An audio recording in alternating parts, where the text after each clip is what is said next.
Vi esta receta el otro día en Instagram y dije, vamos a hacer esta tortilla, pero en realidad, y en mi humilde opinión, lo podemos hacer sin el papel de arroz.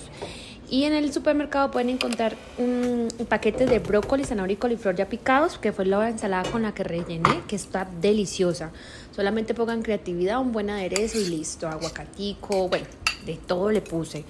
Lo mejor de todo que es una cena o un desayuno con muy buenas proteínas, grasas saludables y que puedes hacerlo sin remordimiento, que lo disfrutes.